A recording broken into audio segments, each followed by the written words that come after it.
Hello and welcome to Lit Illuminated. This is a space where we look at books and the way that they help us navigate our life by looking at patterns and understanding story, as well as allowing us to connect with others and see how the world and story is a bridge together. Today, I am going to be doing something a little different in that I'm going to be talking briefly about my experience of listening to a book, and that book is Miranda Hart. I haven't been entirely honest with you. So I listened to this book. I didn't read it, and I traditionally would have come into this space to be like, hey, here's the quotes that I want to pull out, or here's the concepts that I want to share with you. But to also be completely honest with you, I had recorded voice notes on this as I was listening to it on my walks. And I went to go listen to that voice recording for myself of what I wanted to talk to you about, and it's gone. So either I didn't record it, I thought I did, or I may have sent it as a voice memo text to somebody. I don't know. It's gone. Anyway, I think what I really want to talk about in this space is that this opened up an area for me to experience something and to move back into memory of self and memory of experience by walking alongside Miranda as she shared her experience. So in this book, she's talking about her journey of what she went through and her health issues, essentially to basically till her final diagnosis, which was forever, that she went through life into this state of trying to figure out what was wrong with her. Doctor saying there's nothing wrong with you.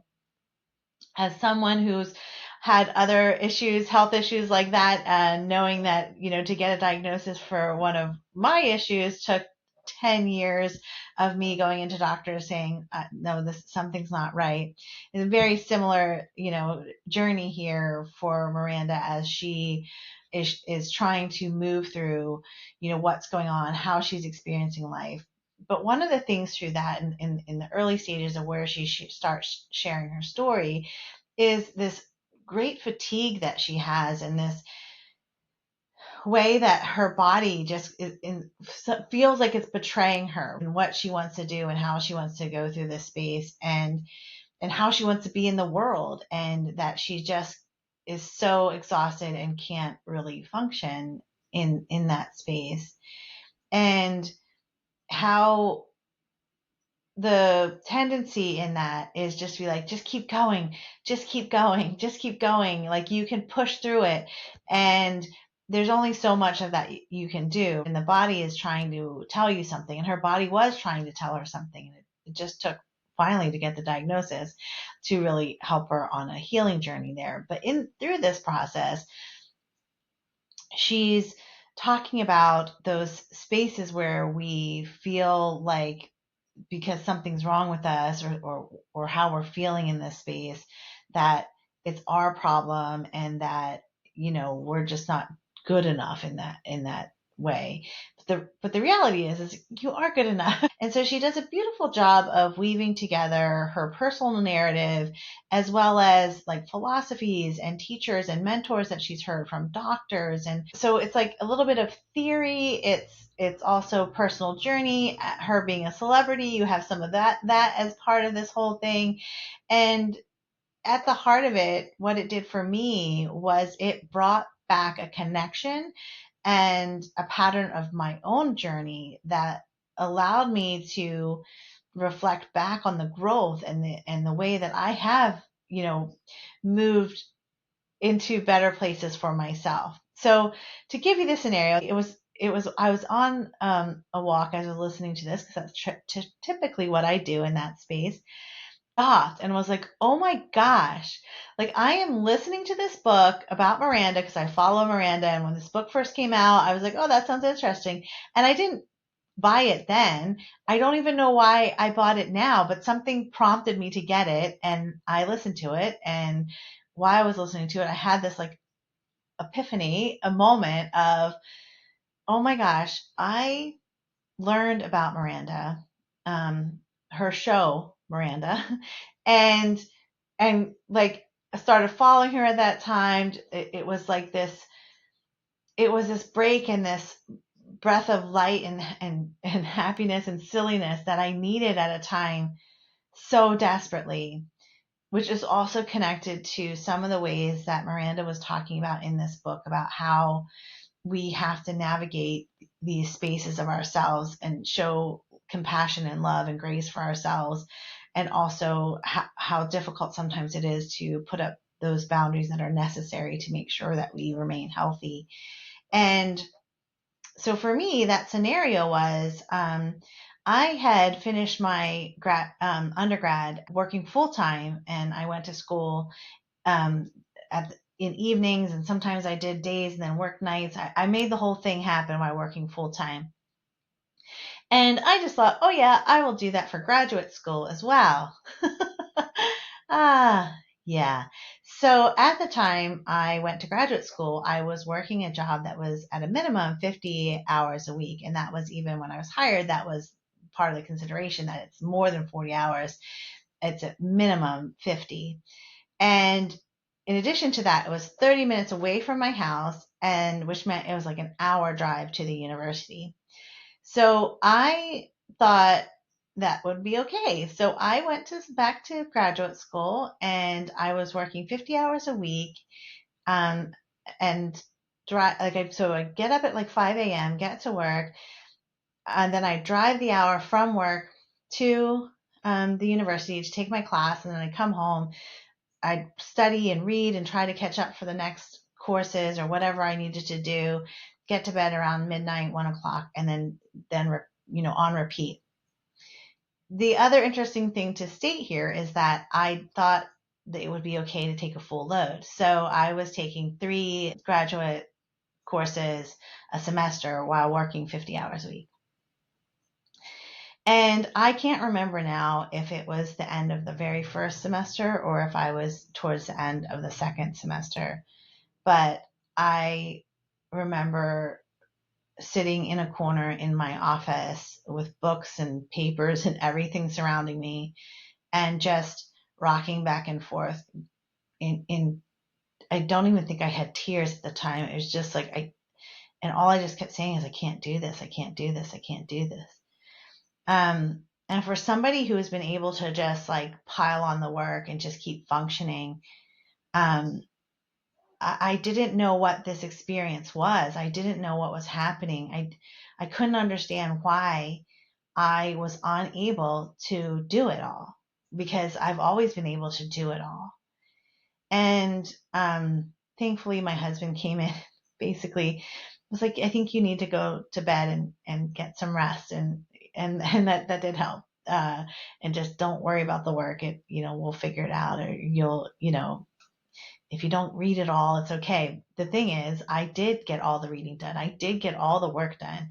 Was it my highest quality? I would say no, but I definitely did it all. I didn't skip anything in that process. Every single page, every single sentence was read and processed. The interesting thing was, I think for me, the biggest struggle is that I'd sit in these classes, and for that, my first semester, I was with mainly PhD students, so they had already been through this space. I was also a first generation student, so university, graduate school, the whole kind of concept was really new to me. I didn't quite understand it all yet. And I was in this space where they're coming in saying, "Oh, I read this extra article about this," or I was able to pull in this other book that I'm reading that I think relates to this, and I'm the whole time I'm like, "You're bringing in extra? Like I was just able to read the assignment. How are you bringing extra in here? How can I keep up?" And I think some of that was not only I could do the work and I did the work, but I couldn't do the extra. And that's where I felt like I was failing and that I just couldn't keep up with everybody else. And oh, a little emotional there. I just felt like I never had to fail like that before. So letting you know that I did make a decision after that to look for a part-time job. And I did go down from 50 hours to 32 hours a week, still working a lot of hours while taking a full course load, but it was closer to home, so I didn't have that hour drive. It was a 30-minute drive to school, which was much better and really close to home from work, so that I could have those extra minutes. Literal minutes is what I was trying to aim for to get more work done. And the second half of that graduate degree was so much better. But I say this to say that my second graduate degree, I was like, I'm not doing that. I want to experience this. I want to enjoy this process. I don't want to push myself to a space where I am in the corner again. So I was working full time and for my second graduate degree. And so I took a course a quarter. And it was an amazing experience of giving myself that grace and that space to say, you don't have to be it all. You can enjoy the process, enjoy the life, enjoy what you're doing in this space. And some of that was really adjusting my own expectations of what I think people thought I should be doing to compared to what I wanted to do or what was best for me. Miranda talks about this a lot, right, throughout the book about, what people expect of you, how you're trying to live up to that, but how that's not really good for you either. There was one point in here where she talks about it was Christmas and she was just so exhausted and she wanted to go spend time with her friends, and she ended up going, but when she arrived was basically like, I just can't do this. And they ushered her off to bed. And in some way, it was a beautiful recognition that her friends were like, we're still just glad you're here and that you're with us. And it's okay if you need to just rest and sleep in the bedroom. But then there was also this concept with her that I'm here, but I'm not here, right? Like it's wonderful to hear them in the background, to know that they love me and they're going to accept me how I am, but I'm also not able to be with them. And so this really complex space of how do we navigate that, and how do we work through that. So the book itself goes through the journey, and she does a beautiful job at it, and it's just Miranda loveliness. So if you have not watched Miranda the show, or spent any time with Miranda Hart, I would encourage you to do that. She's fabulous. I love her humor.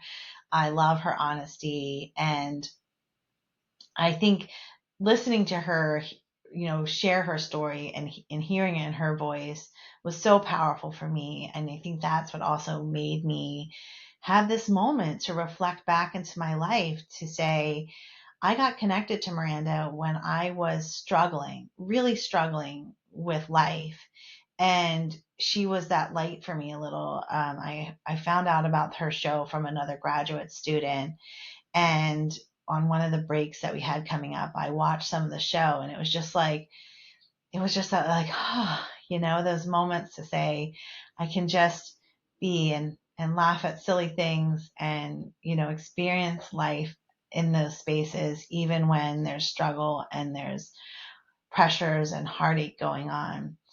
And then to recognize, much as she does in this book, the journey that she's been on, to also reflect back on my own journey and how I worked through that space. And I could have quite easily stayed in there, but I figured it out. But it was a long journey to work through and to continue to address those things that pushed me to be that person that ended up sitting in the corner. And a lot of that is like old beliefs and ideals and, the culture, social pressures that were going on as well.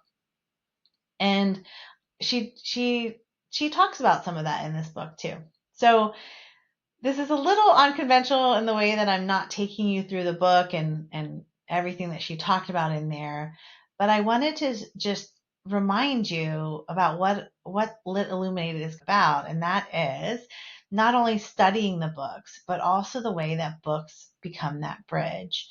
And having that moment, that like aha moment in the trail while listening to Miranda, the connection that of like how I got connected to Miranda was when I was in grad school. And then that full memory of everything that happened to me in those 2 years.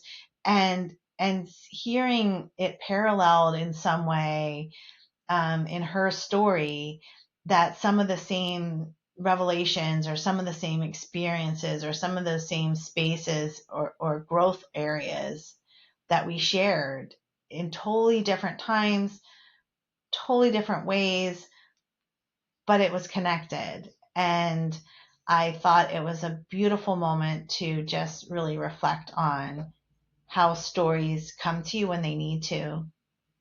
And it helped me to, again, process, forgive myself, also remember the journey I've been on and how far I've come since then, and all I'm so grateful for. And yeah, I think I'm going to leave it there. So if you haven't read it or you haven't listened to it, if you don't know Miranda Hart, I'd say listening to it would be really great, or check out her show, Miranda. But the book is Miranda Hart, I Haven't Been Entirely Honest with You. It's a fun read, and it's also really insightful and can help us continue to grow as people in the world and to respect and honor all the people that we come across, because we don't know where they are in their journey and how what we're doing can impact their day. So thanks for joining me. Have a wonderful day.